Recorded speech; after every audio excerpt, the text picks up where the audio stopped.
Hello बच्चों, कैसे हो आप लोग। तो आज हम लोग breathing and exchange of gases को ट्राई करेंगे। एक घंटे के अंदर हम इसको जल्दी से रिकैप कर लेंगे। रिकैप का मतलब इस चैप्टर में पहले हम आपको बता दें, पढ़ा नहीं रहे हैं, ये रिकैप है और उसमें से स्पेसिफिकली हम लोग वो पोर्शन देखने वाले हैं कि नीट में क्या सवाल पूछे जाते हैं। ज़्यादातर हम लोग वही देखेंगे। तो नीट पॉइंट ऑफ व्यू से 2 क्वेश्चन का ऑन एन एवरेज इस चैप्टर का वेटेज रहता है और इसमें जो कुछ स्पेसिफिक सवाल जहाँ से अक्सर सवाल आते हैं वो CO2 के ट्रांसपोर्ट को लेकर के सवाल आता है, या तो फिर आपसे सवाल पूछेगा कि राइट शिफ्ट कब होगा, लेफ्ट शिफ्ट कब होगा, डिसऑर्डर को लेकर के सवाल आते हैं। तो चलिए फिर हम क्विकली इस चैप्टर को देखते हैं। चलिए, तो सबसे पहले हमारे पास यहाँ पे इस चैप्टर की अगर हम बात करें तो यहाँ से आपको ये ध्यान रखना है, रेस्पिरेशन एंड ब्रीदिंग 2 अलग चीज़ होता है। रेस्पिरेशन का मतलब क्या है कि हमारी बॉडी ने जो ग्लूकोज बनाया है उस ग्लूकोज को तोड़ देना, ग्लूकोज को तोड़ना रेस्पिरेशन है। जबकि ब्रीदिंग क्या है, सांस लेना सांस छोड़ना, कंबाइनली ब्रीदिंग होता है। तो रेस्पिरेशन क्या है, ऑक्सीडेशन ऑफ न्यूट्रिएंट्स जैसे कि ग्लूकोज या कोई भी other respiratory substrate living cells के अंदर टू रिलीज एनर्जी, इसी को हम रेस्पिरेशन कहते हैं। जबकि ब्रीदिंग क्या है, सिंपली गैसियस एक्सचेंज O2 और CO2 के बीच जो होता है उसको हम ब्रीदिंग कहते हैं। तो आपसे यहाँ से एक सवाल पूछेगा, ऐसा कौन सा मैकेनिज्म है जो दुनिया के हर लिविंग सेल्स करते हैं, तो आंसर है रेस्पिरेशन। सवाल पूछेगा क्या ब्रीदिंग हर इंडिविजुअल्स में लिविंग ऑर्गेनिज्म में होगा, नहीं, लेकिन रेस्पिरेशन दुनिया के हर लिविंग ऑर्गेनिज्म में होता ही होता है। चलिए नेक्स्ट, अब यहाँ से हमने आज भी आपको सवाल दिया था कि सवाल था इसमें जो अक्सर सवाल पूछता है, सवाल ऐसे पूछ देगा। आज आपको सवाल में हमने दिया था, ध्यान होगा अगर आपको, तो सवाल दिया था इनमें से कौन से ऐसे पेयर हैं जिन पेयर में अलग अलग रेस्पिरेटरी ऑर्गन है। तो वहाँ पे स्पॉन्जेस ऑप्शन नंबर ए और फ्लैटवर्म था, यानी इन दोनों में जनरल बॉडी सरफेस होता है, यानी इन दोनों में सेम था पहला ऑप्शन में। दूसरा ऑप्शन दिया गया था अर्थवॉर्म एंड लीचेस, दोनों में स्किन के थ्रू होता है, ये भी सही बात है।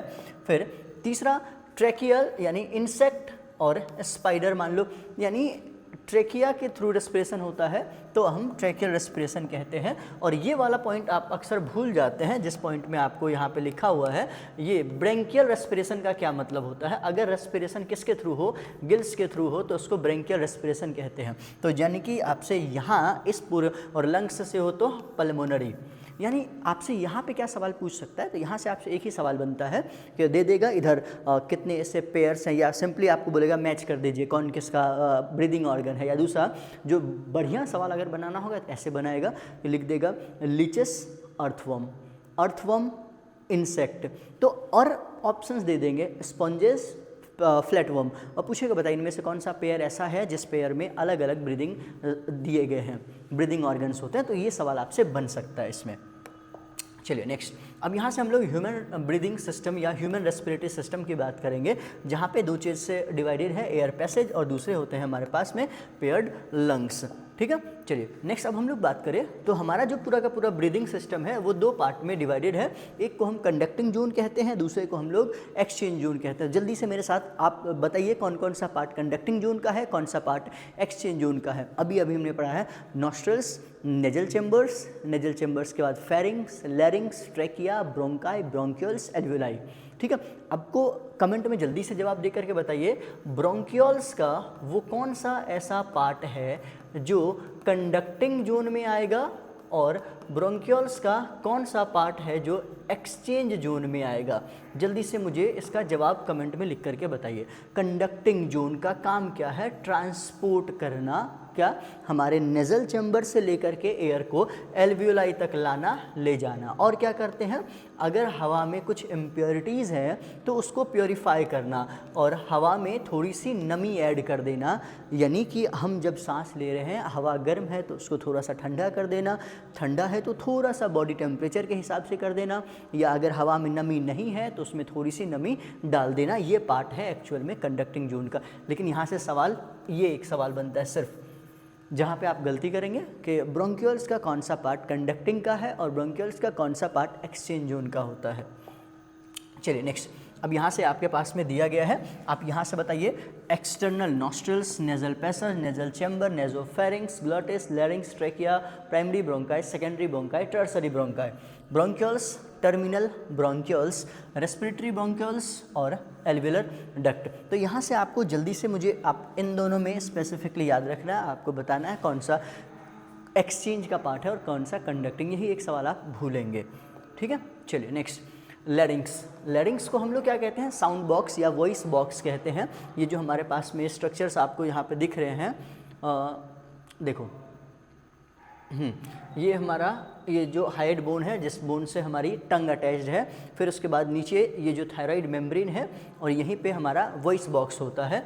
लैरिंग्स जो है वो वॉइस बॉक्स और किस चीज़ की बनी हुई है, कार्टिलेज की बनी हुई है। जब हम किसी खाने को निगलते हैं, स्वेलो करते हैं, तो वहाँ पे मौजूद है एपिग्लॉटिस। यहाँ से आपसे सवाल पूछेगा ये कौन सा कार्टिलेज से बना हुआ है, इलास्टिक से। ये क्या करता है, जैसे हम खाना खा रहे हैं, यानी हमारा जो फेरिंग्स है, फेरिंग्स के बाद आगे हमारे पास एयर पाइप है, पीछे हमारे पास फूड पाइप है, तो दोनों में एक समय पे कोई एक ही खुलेगा। ये बीच में कौन है ऐसा गार्ड करता है, एपिग्लॉटिस। एपिग्लॉटिस क्या करेगा, अगर आप फूड ले रहे हैं, इनटेक कर रहे हैं, तो एयर पाइप को बंद कर देगा, एयर ले रहे हैं तो फूड पाइप को बंद कर देगा। ये काम है एपिग्लॉटिस का। ठीक है, चलो उसके बाद ये हमारी ट्रेकिया है, और ट्रेकिया में ये चीज़ याद रखेंगे, यहाँ पे एक छोटी सी गलती आपसे कराएगा, इनकम्प्लीट हाफ रिंग होते हैं। किधर से, आगे से, पीछे से नहीं होते हैं, यानी वेंट्रली मौजूद है, और ये कैसा है, इनकम्प्लीट है। पोजीशन वाइज वेंट्रल, और कैसा, इनकम्प्लीट। किस शेप का, तो सी शेप का होता है। ये 3 पॉइंट आपसे सवाल में यहाँ से पूछ सकता है। फिर वोकल कॉर्ड्स की बात करें तो आप मुझे जल्दी से एक सवाल में जवाब देंगे, वॉइस बॉक्स बर्ड के केस में क्या नाम दिया जाता है, एस से होता है, जल्दी से भरिए। ठीक है, चलिए नेक्स्ट, लंग्स जो हमारी है वो किस चैम्बर में सिचुएटेड है। लंग्स जो हमारी ये जो चैम्बर है, इसको हम थोरैसिक चैम्बर कहते हैं, और इसको अंदर से कवर किया है डायफ्राम ने। तो आप मुझे जल्दी से यहाँ पे एक जल्दी से कमेंट करके बताएंगे, हमारी जो लंग्स है वो लंग्स को हमने वेंट्रली किस चीज़ से कवर किया हुआ है, डॉर्सली कैसे कवर्ड है, और लेटरली कैसे कवर है, एंड पोस्टीरियरली कैसे कवर्ड है। ठीक है, तो चलिए ये चारों आप जवाब दीजिए। जैसे हम आपको बता दें, वेंट्रली ये स्टर्नम है, पीछे वर्टिब्रल कॉलम होता है, और साइड से रिब केज ने, और पोस्टीरियर से बताओ किसने किया है, हम आपको हिंट दे रहे हैं, इसको आप लिख के बताएंगे, डोम शेप का होता है इसका आंसर, आप जल्दी से बताइए। ठीक है, चलिए नेक्स्ट, अब यहाँ से हम लोग बात करें तो हमारी जो लंग्स है वो कितनी लेयर्ड होते हैं, यहाँ से गलती कराएगा, कितनी लेयर्ड है, डबल लेयर्ड, और उसको क्या नाम देते हैं, प्लूरा। इसमें यहाँ से आपसे गलती क्या कराएगा, आउटर पेराइटल होता है, इनर विसरल होता है, यहाँ पे उल्टा लिख देगा, आउटर विसरल, इनर पेराइटल, ये एक गलती कराएगा। ठीक है, उसके बाद हमारे जो दो लंग्स की जो दो मेम्ब्रेन है उनके बीच में क्या मौजूद होता है, इसको हम प्लूरल फ्लूइड कहते हैं। इस प्लूरल फ्लूइड का काम क्या है, ये आपसे सवाल पूछेगा। ये क्या करेगा, फ्रिक्शन को और कभी कभी हीट एंड शॉक एब्जॉर्बर का भी ये काम करते हैं। ठीक है, लंग्स क्या है, लंग्स नॉन मस्कुलर स्ट्रक्चर होता है, पहले ये चीज़ याद रखेंगे। क्या लंग्स में हार्ट के तरह मसल्स होते हैं, तो नहीं। तो किस किस चीज़ों से बना हुआ है, ब्रोंकाई, ब्रोंकियोल्स और एल्वुलाई को जब इकट्ठे बना दिया जाए तो उसी को हम लंग्स कहते हैं। एल्वुलाई और उनके जो डक्ट्स होते हैं जो एक्सचेंज पार्ट में इन्वॉल्व होते हैं, यानी एल्वुलाई एक्चुअल में एक्सचेंज पार्ट में इन्वॉल्व होता है, इसीलिए हम लोग कहते हैं साइट ऑफ गैसियस एक्सचेंज। अब आइए यहाँ से हम लोग पढ़ते हैं लंग्स के बारे में। तो लंग्स से हमें अक्सर कुछ सवाल स्पेसिफिकली पूछे जाते हैं, तो आइए हम उन सवाल, अब यहाँ से अगर हम लोग बात करें तो पल्मोनरी स्टेप्स ऑफ रेस्पिरेशन यानी ब्रीदिंग की, रेस्पिरेशन की बात करें, सबसे पहले होता क्या है, तो सबसे पहले हमारे पास यहाँ पे क्या होगा, ये देखिए पल्मोनरी वेंटिलेशन, यानी कि हमारे लंग्स तक पहुँचेगा हवा, फिर वो जो हवा में क्या होगा, गैसियस एक्सचेंज, किसके किसके बीच में, एल्वुलाई और ब्लड के बीच में। फिर क्या होगा, जो O2 आ रहा है वो हमारे बॉडी के अंदर जाएगा और बॉडी के अंदर का जो CO2 है वो बाहर जाएगा, यानी गैसियस एक्सचेंज टिश्यूज़ के बीच में। और फाइनली क्या होगा, हमारे ब्लड में रेस्पिरेशन होगा, ब्रीदिंग नहीं रेस्पिरेशन होगा। इस O2 का यूज़ करके हमारी बॉडी हमारे ब्लड में या हमारे बॉडी के अंदर जो मौजूद रेस्पिरेटरी सबस्ट्रेट है उनको तोड़ेगी और फिर आगे हमें एनर्जी प्रोड्यूस करके देगी। अगर हम ब्रीदिंग की बात करें तो ब्रीदिंग में यहाँ से आपसे क्या याद रखना है, 2 स्टेप में डिवाइडेड है, पहला इंस्पिरेशन, दूसरा एक्सपिरेशन यानी सांस लेना, इंस्पिरेशन सांस छोड़ना, एक्सपायरेशन कहलाता है। अब देखो इनमें होता क्या है, आओ हम आपको इसको समझाते हैं थोड़ा सा। देखो ये जो हमारी डायफ्राम है, या यहाँ से अगर हम लोग देखें, ये हमारा जो इस शेप का डोम शेप का डायफ्राम है। यानी हमारा जो इनहेलेशन का मैकेनिज्म है शुरू कैसे होता है इसको याद रखेंगे। सबसे पहले हमारी जो कॉन्ट्रैक्शन होगी वो किस में कॉन्ट्रैक्शन होगा, डायफ्राम कॉन्ट्रैक्ट करेंगे। क्या करेंगे, कॉन्ट्रैक्ट करेंगे। देखो यानी डायफ्राम हमारा इस शेप का था तो कॉन्ट्रैक्ट करके ऐसे हो गया, ऐसे, तो वॉल्यूम ऊपर नीचे की डायरेक्शन में बढ़ गया, तो यानी वॉल्यूम कैसा बढ़ा, एंटेरियरो पोस्टीरियरली। ठीक है, जैसे ही हमने डायफ्राम कॉन्ट्रैक्ट कराया वॉल्यूम ऊपर नीचे बढ़ गया। फिर इसके बाद तुरंत हमारे पास एक स्पेशल मसल्स होते हैं जिनका नाम है ईआईसीएम। ईआईसीएम क्या, जैसे हमारे जो ये रिब्स हैं इनके बीच में जो मसल्स होते हैं इनको हम लोग नाम देते हैं इंटरकॉस्टल मसल। इसमें जो एक्सटर्नल टाइप का है उसको हम लोग नाम देते हैं ईआईसीएम। इंटरनल वाला कोई रोल नहीं होता है नॉर्मल ब्रीदिंग में, तो याद रखेंगे। फिर जैसे डायफ्राम कॉन्ट्रैक्ट किया वॉल्यूम नीचे की तरफ बढ़ा, अब ये जो हमारा ईआईसीएम रिब्स के बीच में है ये क्या होगा, ऐसे बाहर की तरफ कॉन्ट्रैक्ट करने की वजह से रिब्स को बाहर की तरफ ले जाएंगे। जब रिब्स हमारा गया बाहर, ईआईसीएम क्या किया, कॉन्ट्रैक्ट। ईआईसीएम के कॉन्ट्रैक्ट होने से रिब्स किधर की तरफ मूव करने लगेगा, रिब्स चला जाएगा आपका बाहर की तरफ। इसकी वजह से वॉल्यूम आपका कैसा बढ़ जाएगा, डोर्सो वेंट्रली। कैसे बढ़ जाएंगे वॉल्यूम आपके, डोर्सो वेंट्रली बढ़ जाएंगे। मतलब आपका जो वॉल्यूम है रिब्स के बाहर जाने से आगे पीछे की डायरेक्शन में बढ़ जाएगा। ऊपर नीचे में डायफ्राम बढ़ाया, आगे पीछे में रिब्स बढ़ाया। अब जैसे ही इधर भी वॉल्यूम बढ़ गया इधर भी वॉल्यूम बढ़ गया, तो ओवरऑल हमारे जो इंट्रा पल्मोनरी वॉल्यूम है, हमारे लंग्स के अंदर का जो वॉल्यूम है वो ओवरऑल क्या हो जाएगा, बढ़ जाएगा। यानी ओवरऑल वॉल्यूम क्या हो जाएगा, इंक्रीज हो जाएगा। आप जानते हैं वॉल्यूम के इंक्रीज होने से प्रेशर क्या हो जाएगा, प्रेशर यहाँ पे डिक्रीज हो जाएगा। अब जैसे ही हमारे लंग्स का प्रेशर घटा, एनवायरनमेंट के प्रेशर के कंपैरिजन में एयर क्या हो जाएगा, अंदर ज़बरदस्ती खींच लिया जाएगा। तो ये जो प्रोसेस है इसमें एनर्जी रिक्वायर होता है, इसलिए inspiration is an active process. यहाँ से एक सवाल पूछेगा, इसलिए कितना समय लगता है, 2 सेकेंड। एक्सपिरेशन सेम इसका उल्टा, एक्सपायरेशन में क्या होता है, डायफ्राम यहाँ पे रिलैक्स करेंगे तो वॉल्यूम क्या हो गया, घट जाएगा एंटेरियो पोस्टेरियरली। फिर क्या होगा, यहाँ पे ईआईसीएम रिलैक्स, वॉल्यूम फिर से कैसे घट गया, डोर्सो वेंट्रली। फाइनली वॉल्यूम क्या हो जाएगा, घट जाएगा। प्रेशर क्या हो जाएगा, फाइनली बढ़ जाएगा। हवा हमारे बाहर फेंक दिया जाएगा, हमारे लंग्स से बाहर निकाल दिया जाएगा। इसमें कोई एटीपी नहीं लगता, इसमें लगता है कुल मिलाकर के इसलिए समय 3 सेकंड। तो यानी सांस लेने में 2 सेकंड क्योंकि एक्टिव प्रोसेस है, सांस छोड़ना पैसिव प्रोसेस है इसलिए 3 सेकंड लगता है। ठीक है, तो चलिए अब इसी चीज़ को हम यहाँ पे आपको दिखाते हैं क्या क्या सवाल पूछता है। तो सवाल देखिए, सबसे पहला आपसे पूछेगा इनहेलेशन की शुरुआत या एक्सहेलेशन की शुरुआत होती किस जगह से है, तो डायफ्राम के कॉन्ट्रैक्ट होने से इनहेलेशन का शुरुआत होता है। फिर वॉल्यूम किस डायरेक्शन में बढ़ जाएगा, डायफ्राम के कॉन्ट्रैक्ट होने से ऊपर नीचे के डायरेक्शन में, तो यानी एंटेरियर और पोस्टीरियरली। फिर क्या हो जाएगा, जैसे ही इसके बाद ईआईसीएम क्या हो जाएंगे, सेकेंड स्टेप में ईआईसीएम एक्सटर्नल इंटरकॉस्टल मसल कॉन्ट्रैक्ट करेंगे। फिर वॉल्यूम किधर की तरफ बढ़ जाएगा, डोर्सो वेंट्रली यानी आगे पीछे की तरफ। और फाइनली हमारे थोरेसिक वॉल्यूम क्या हो जाएगी, इंक्रीज हो जाएगी। वॉल्यूम बढ़ने से हमारा प्रेशर क्या हो जाएगा, लंग्स के अंदर घट जाएगा। प्रेशर घटते ही क्या हो जाएगा, हवा हमारे लंग्स में खींच लिया जाएगा अंदर की तरफ। और इसमें कुल मिलाकर के टाइम कितना लगा, 2 सेकंड। क्यों लगा, क्योंकि ये कैसा प्रोसेस है, एक्टिव प्रोसेस है, इसीलिए इसमें सिर्फ 2 सेकंड टाइम लगता है। एक बार जल्दी से देख लेंगे, कॉन्ट्रैक्ट होगा तो इनहेलेशन, कौन कौन, पहले डायफ्राम कॉन्ट्रैक्ट होंगे, फिर ईआईसीएम। यहाँ पे गलती कराने के लिए आईआईसीएम यहाँ इंटरनल लिख देगा, याद रखेंगे, बस एक छोटी सी गलती आप ना करें। चलो नेक्स्ट, एक्सपायरेशन में क्या है, same, intercostal muscle and diaphragm दोनों के दोनों क्या हुए, रिलैक्स हुए। इंस्पायरेशन में दोनों कॉन्ट्रैक्ट हुए थे, यहाँ पे दोनों रिलैक्स हुए। और फाइनली दोनों ओरिजिनल पोजीशन पे आए, वॉल्यूम डिक्रीज हुआ। वॉल्यूम के डिक्रीज होते ही हमारा जो पल्मोनरी प्रेशर है, प्रेशर क्या हो गया, इंक्रीज हो गया। प्रेशर इंक्रीज करते ही एयर क्या हो गया, बाहर भेज दिया जाएगा। ठीक है, अब ये नॉर्मल सांस लेने सांस छोड़ने की बात कर रहे हैं। जब हमें जोर का सांस लेना है या जोर का सांस छोड़ना है तब हमारी ये जो पेट की मसल्स हैं, एब्डोमिनल मसल और आईआईसीएम, वो पार्टिसिपेट करते हैं। कब, तो याद रखेंगे फोर्सफुल एक्सपायरेशन में किसका रोल है, एब्डोमिनल और इंटरनल वाले का। एक्सटर्नल वाले का किस में रोल है, नॉर्मल ब्रीदिंग में, याद रहेगा। ये आपको डायरेक्टली सवाल पूछता है, प्रोबेबली हो सकता है इसमें से दे दे कितना इनहेलेशन से रिलेटेड है, कौन कौन से मैकेनिज्म एक्सहेलेशन से रिलेटेड है, तो याद रखेंगे। चलिए नेक्स्ट, अब यहाँ से आपको एक डायग्राम से देख सकते हैं, ये जो हमारा लंग्स है ये पूरा का पूरा एक केज में बंद है। यहाँ पे आपका डायफ्राम, ये आगे स्टर्नम, पीछे वर्टिब्रल कॉलम, साइड से रिब्स। तो इस तरह से फाइनली हमारी जो लंग्स है पूरी की तरह से एक कैविटी में बंद है।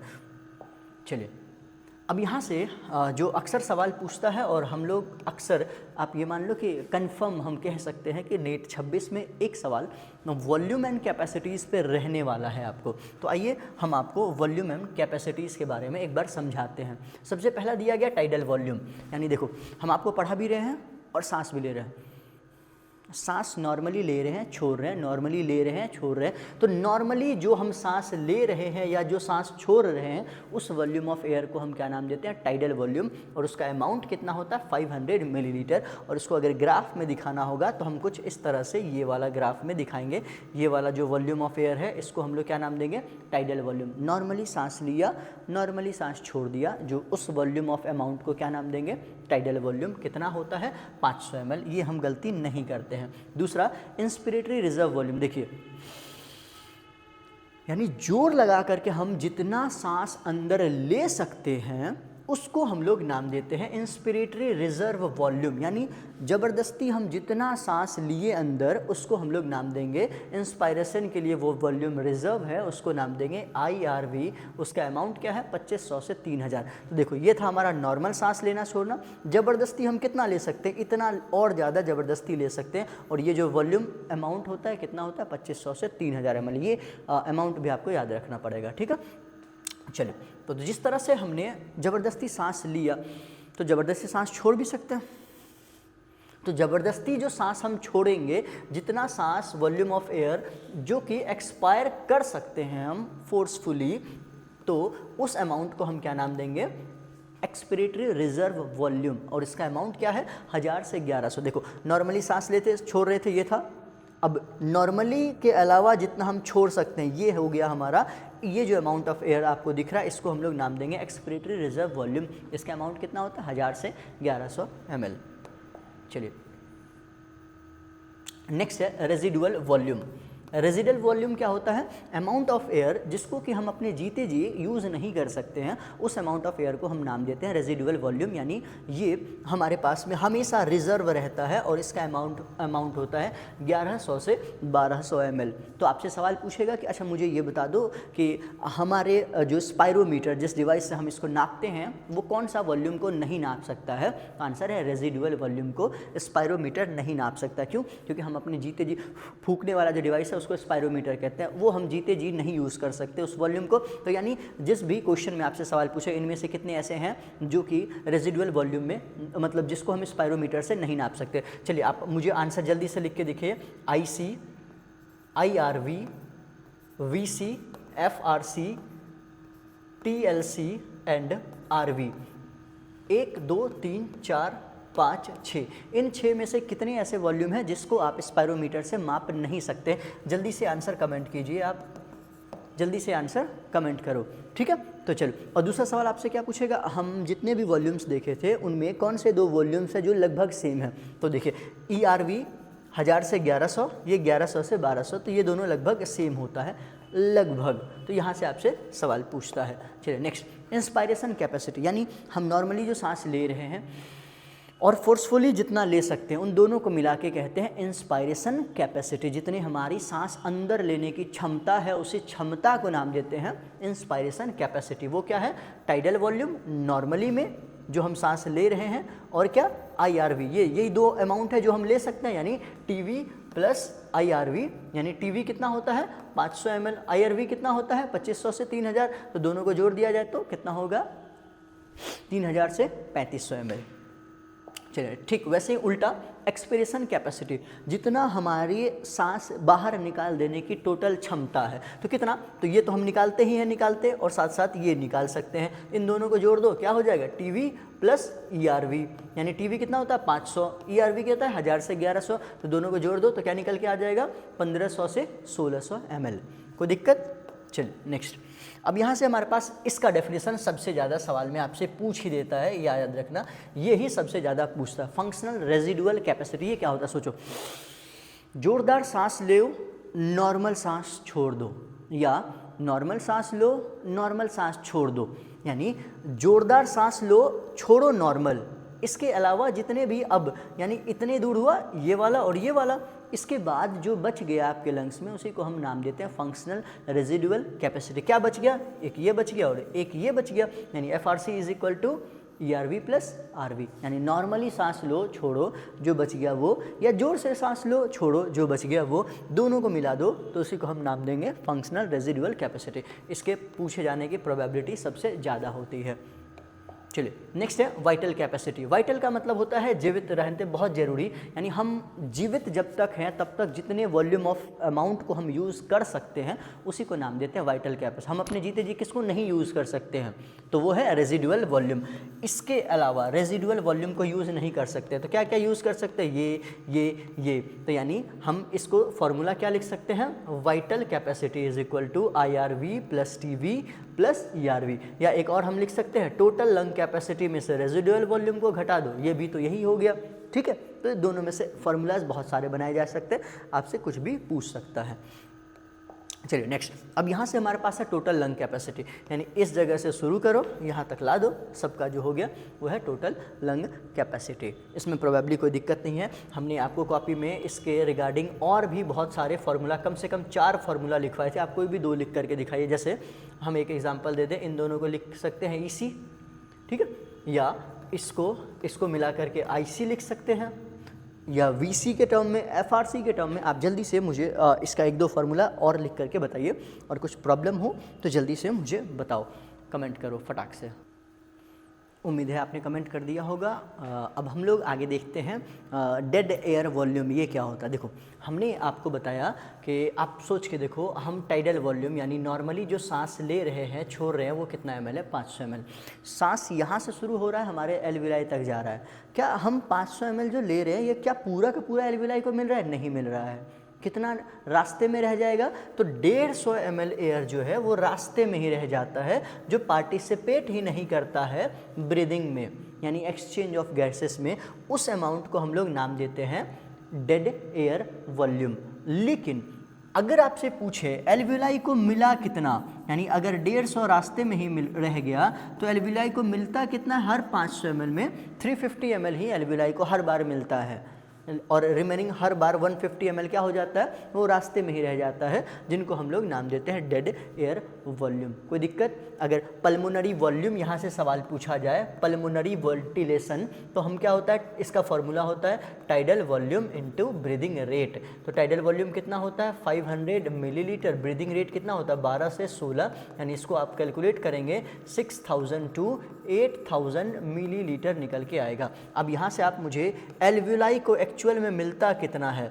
एल्वियोलर वेंटिलेशन, तो एल्वियोलाई को एक्चुअल में मिलता कितना है? 500 ml का 350 ml ही मिलता है। TV इंटू BR करो तो 350 ही मिलता है। इसको 12 से 16 कर दो, तो यहाँ से हमेशा जो ये वैल्यू है 12 पंचे 60, 12 36, 6 42, 100 ml से स्टार्ट होगा। यानी एक यहाँ से आपसे सवाल क्या पूछेगा? आपको स्टेटमेंट दे देगा alveolar ventilation is always greater than और स्मॉलर देन पल्मोनरी वेंटिलेशन। तो बताओ हमेशा बड़ा कौन होगा, एल्वियोलर या पल्मोनरी? तो ये याद रखेंगे पल्मोनरी, क्योंकि यहाँ 500 ml होता है, जबकि एल्वियोलाई में पहुँचता कितना है? 350 ml। यहाँ से एक सवाल ये बनता है स्टेटमेंट बेस्ड।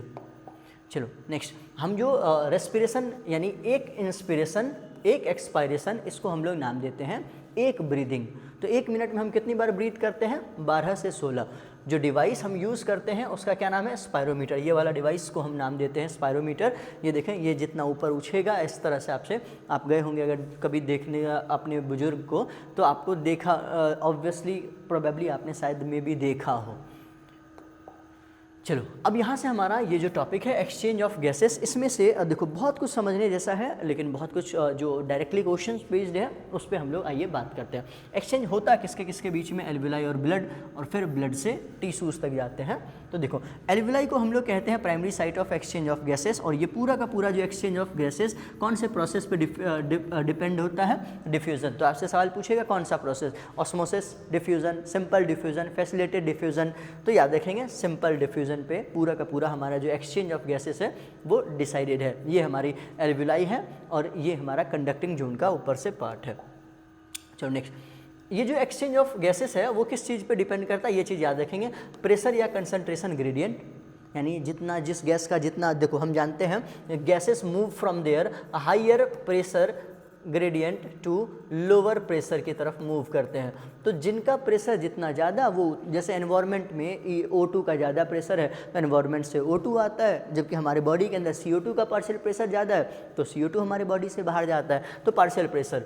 ठीक है। दूसरा सॉल्युबिलिटी ऑफ गैसेस, अगर हम लोग सॉल्युबिलिटी ऑफ गैसेस की बात करें तो CO2 की सॉल्युबिलिटी O2 के कंपेरिजन में 20 से 25 गुना ज़्यादा होता है। ठीक है। दूसरा thickness of membrane, thickness of membrane की अगर हम लोग बात करें, यहाँ पे कौन सी मेम्ब्रेन की बात हो रही है, एल्वुलाई की जो मेम्ब्रेन है वो, एल्वुलाई जिस बेसमेंट पे मौजूद है वो, और फिर ब्लड वेसल्स की जो एंडोथेलियम है वो। तो हमारे पास मेम्ब्रेन के नाम पे 3 है। कौन कौन सा, बेसमेंट हो गया, बेसमेंट मेम्ब्रेन, फिर कौन सा हो गया एंडोथेलियम यानी ब्लड वेसल्स वाला, और फिर कौन सा हो गया आपका एल्वुलर मेम्ब्रेन। ये 3 मेम्ब्रेन की थिकनेस भी डिसाइड करेगी, जितना कम थिकनेस होगा सॉल्युबिलिटी उतनी ज़्यादा होगी, मतलब उतना ज़्यादा गैस एक्सचेंज होने वाले। और फिर surface area of respiratory membrane. ठीक है। तो चलिए अब यहाँ से आपसे ये वाला जो चार्ट है इसको तो एकदम अच्छे से आपको याद होना चाहिए। वैसे याद रहेगा, एनवायरनमेंट में O2 ज़्यादा, तो एनवायरनमेंट में 159 है, एल्वुलाई पे आके 40। जब डीऑक्सीनेटेड ब्लड का मतलब होता है इम्प्योर ब्लड, जिस ब्लड में CO2 ज़्यादा है उसमें 40, ऑक्सीनेटेड में 45, टिश्यूज़ और डीऑक्सीनेटेड ब्लड में सेम होता है।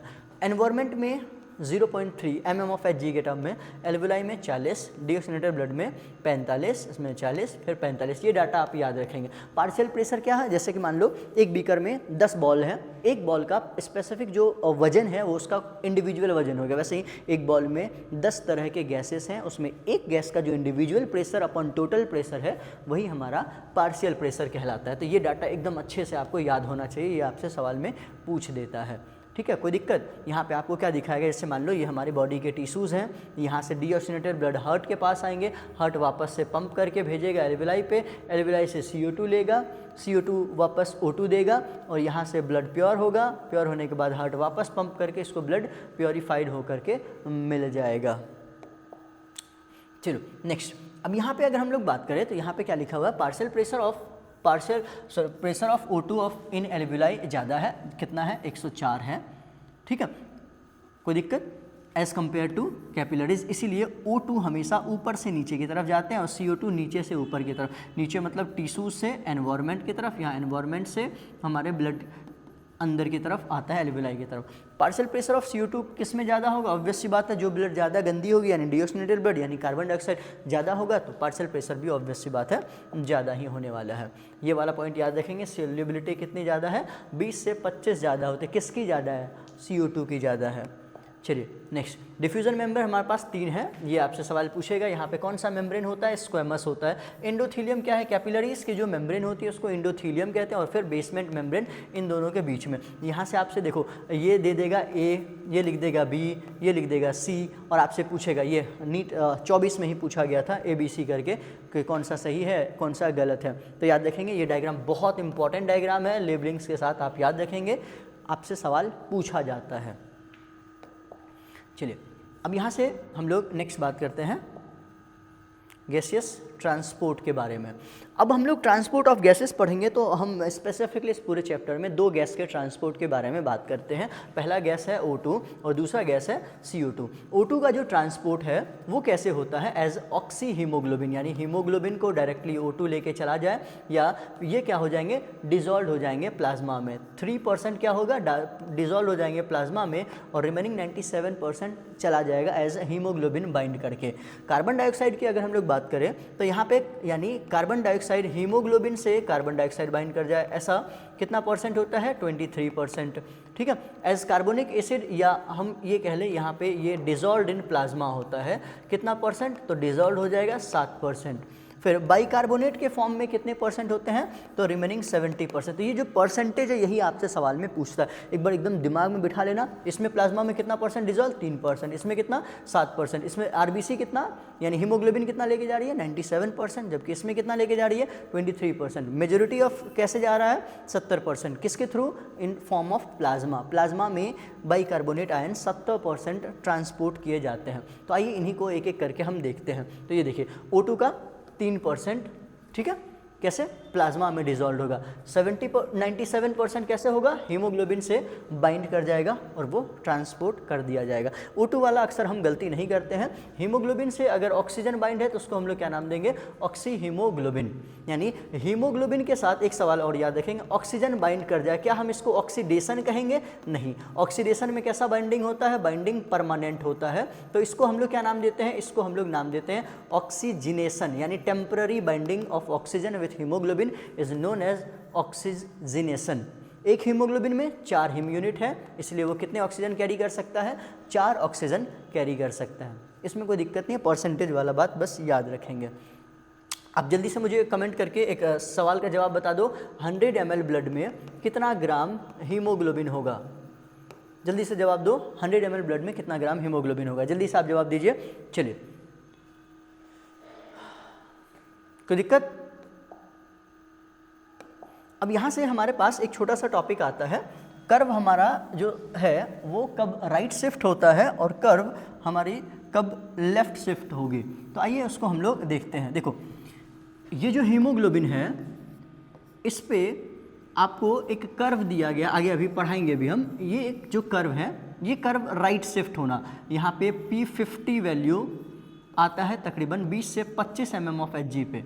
कर्व का राइट शिफ्ट होना या लेफ्ट शिफ्ट होना, ये किस बात पे निर्भर करता है वो आपसे बताए। देखो, राइट शिफ्ट होने का मतलब इसी P50 को जैसे ही कर्व राइट जाएगा, ये वैल्यू तकरीबन 40 mm, यानी इतने ही P50 को अटेंड करने के लिए हमें ऑक्सीजन का पार्शियल प्रेशर कितना लग जा रहा है, 40 mm। यानी ये गलत बात है, हमारी बॉडी में अगर कर्व राइट शिफ्ट हो रहा है तो गलत बात है। इसका चांस क्या है, राइट कब शिफ्ट करेगा, आपसे डायरेक्ट सवाल हम यहाँ पे बता रहे हैं, फिर वहाँ पे आपको बताएंगे। और लेफ्ट शिफ्ट कब करेगा, इसको समझाया था बोर नाम के साइंटिस्ट ने, तो इसको बोर्स इफेक्ट कहते हैं। इसको समझाया था हेल्डेन ने, तो इसको हम हेल्डेन्स इफेक्ट कहते हैं। कब शिफ्ट होगा, राइट, यानी CO2 जब बढ़ जाएगा। CO2 बढ़ने से आप जानते हैं क्या बढ़ जाएगा, हमारे बॉडी का इंटरनल टेम्परेचर बढ़ने लगेगा। फिर यहाँ पे बिसफॉस्फोग्लिसरिक एसिड जो कि हमारे ग्लाइकोलिसिस में है वो क्या हो जाएगा, बढ़ जाएगा। या इसका नेचर एसिडिक होता है, तो एसिडिक जानते हैं H+ आयन क्या हो जाएगा, बढ़ जाएगा। H+ आयन बढ़ने से क्या बढ़ जाएगा, घट जाएगा, pH घट जाएगा। और इस पूरे कंडीशन में हमारा जो कर्व है वो कहाँ शिफ्ट हो जाएगा, राइट शिफ्ट हो जाएगा, जबकि इसका बिल्कुल रिवर्स होता है लेफ्ट शिफ्ट होने में। तो आइए इसी को हम आपको एक बार यहाँ से समझाने की कोशिश करते हैं। चलिए देखते हैं। हीमोग्लोबिन के बारे में आपसे कहा जा रहा है एज हीमोग्लोबिन की तरह कब बाइंड करेगा, यानी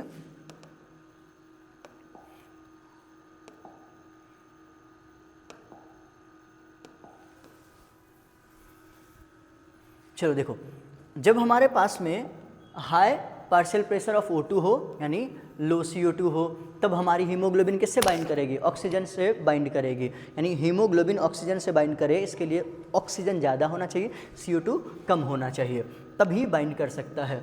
अब दूसरा आपसे पूछा जा रहा है, आगे हम लोग बढ़ते हैं, तो दूसरा आपसे सवाल में आप जल्दी से मुझे, हमने आपको बताया बोर्स इफेक्ट और हेल्डेन्स इफेक्ट, जिसमें कि हमने आपको बताया राइट कब शिफ्ट करेगा, लेफ्ट कब शिफ्ट करता है। आप जल्दी से उस कंडीशन को रिकॉल कीजिए और BPG का फुल फॉर्म मुझे लिख करके बताइए जल्दी। चलिए, अब यहाँ से आपको एक सवाल अक्सर पूछता है कि 100 ml ऑफ ऑक्सीजनेटेड ब्लड कितना ml O2 डिलीवर करेगा टिश्यू को ड्यूरिंग नॉर्मल कंडीशन, तो 5 ml ये सवाल है। लेकिन 100 ml कितना कैरी करता है, तकरीबन 20 ml। तो आपसे सवाल पूछेगा सर 5 ml अगर टिश्यू को दे रहा है तो रिमेनिंग 15 ml किसको देगा, तो ये जो रिमेनिंग 15 ml है वो वेंस को सप्लाई कर देता है ड्यूरिंग नॉर्मल कंडीशन में। ठीक है, तो ये याद रखेंगे, टिश्यू को 5 ml, अगर सवाल में यहाँ टिश्यू को वेंस लिख दे तो यहाँ पे क्या हो जाएगा आंसर, 15 ml।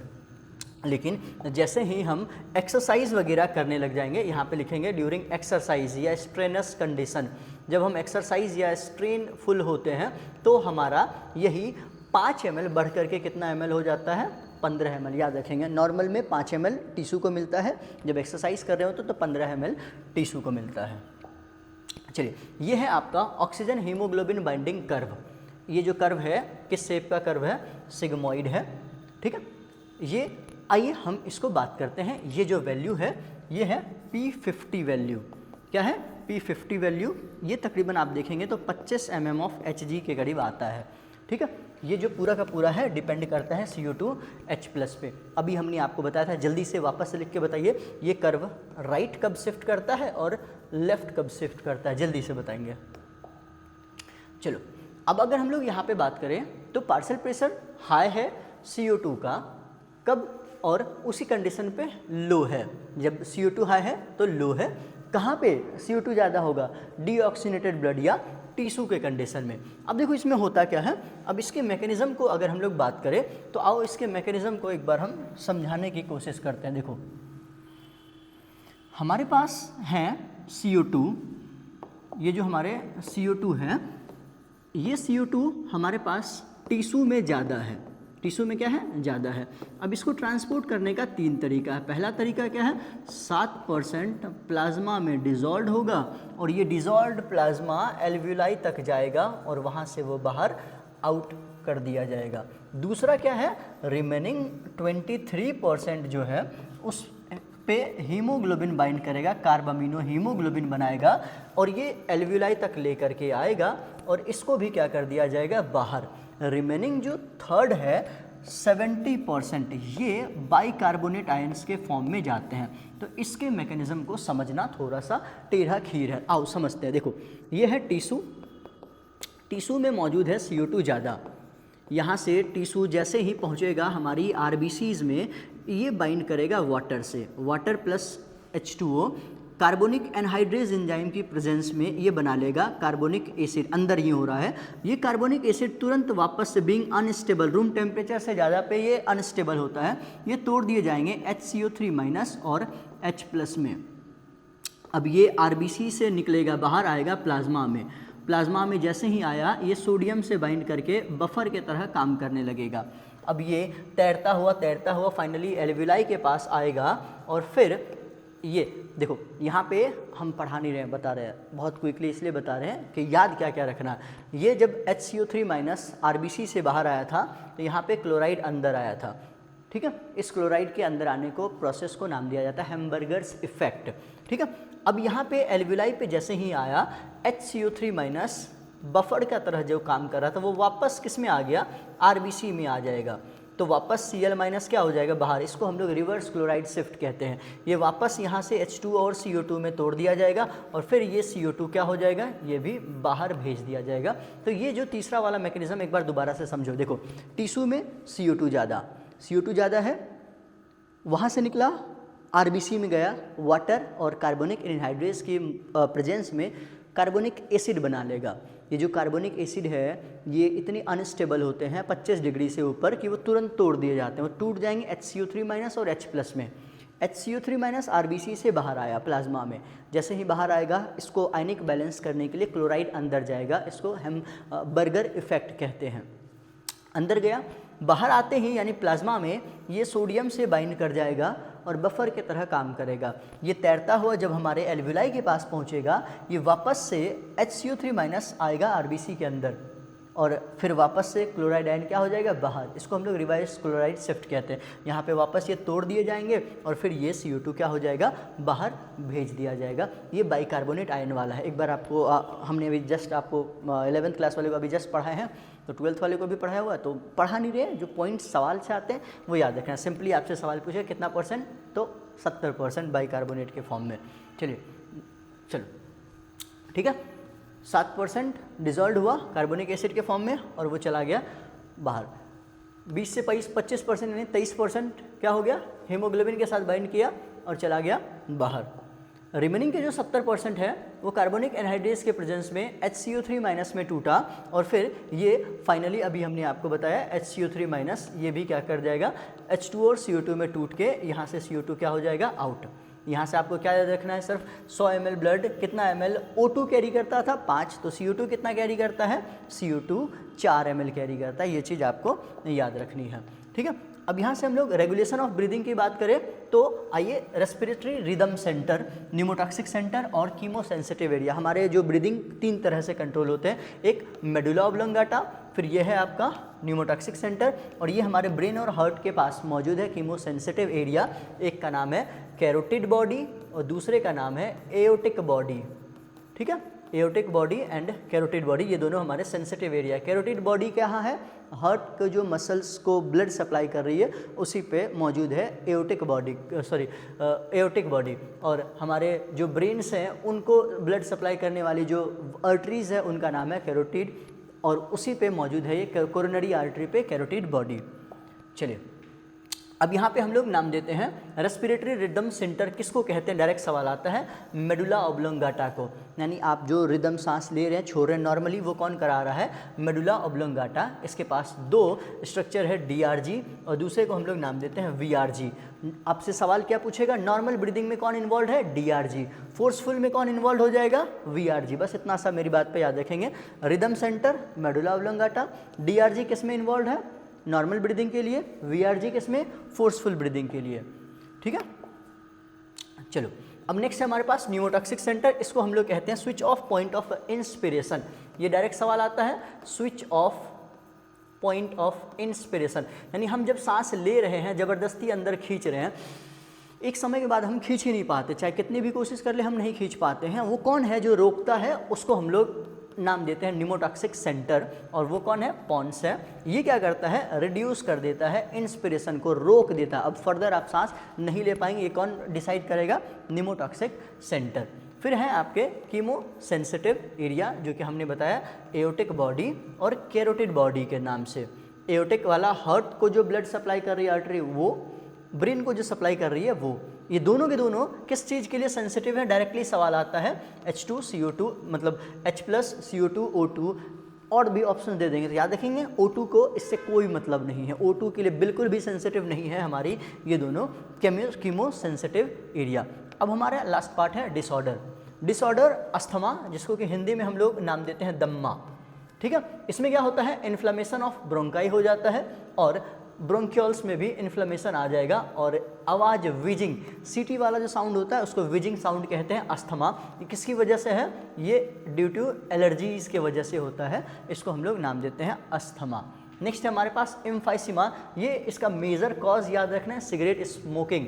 12th वाले बताओ, अल्फा डैश ट्रिप हम नहीं बोल रहे, कौन सा था जिसको हम इसको ट्रीटमेंट के लिए यूज़ करते हैं। एम्फाइसीमा में क्या होता है, एल्वियुलर वॉल में धुआं की वजह से इलास्टिसिटी वॉल की कम हो जाती है, जिसको हम एक तरह से कहते हैं फाइबर्स वहाँ पे बन गए हैं। दूसरे हैं ओसीडी, ऑक्यूपेशनल रेस्पिरेटरी डिसऑर्डर, जो लेबर ऐसी फैक्ट्रीज़ में काम करते हैं जिस जगह पे धूल धुआं मिट्टी धूप सब आ रहा है लगातार, उनको ऐसे ऑब्वियस सी बात है डिजीज़ होने के कॉज होते हैं, और इस डिजीज़ को हम एक और नाम भी देते हैं फाइब्रोसिस। अगर ये सिलिका की वजह से हो रहा है तो सिलिकोसिस कहेंगे, एस्बेस्टस की वजह से हो रहा है तो एस्बेस्टोसिस कहेंगे।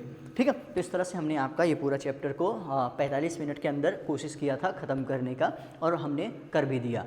बाकी फिर से हम आपको रिमाइंड कराना चाहेंगे, ये हमने पढ़ाया नहीं है, ये आपने पढ़ा हुआ है, आपने रिवाइज़ किया हुआ, हम बस कुछ पॉइंट्स स्पेसिफिकली आपको हाईलाइट करा है जिससे सवाल आता है। बाकी मिलते हैं नेक्स्ट क्लास में नेक्स्ट चैप्टर के साथ। धन्यवाद।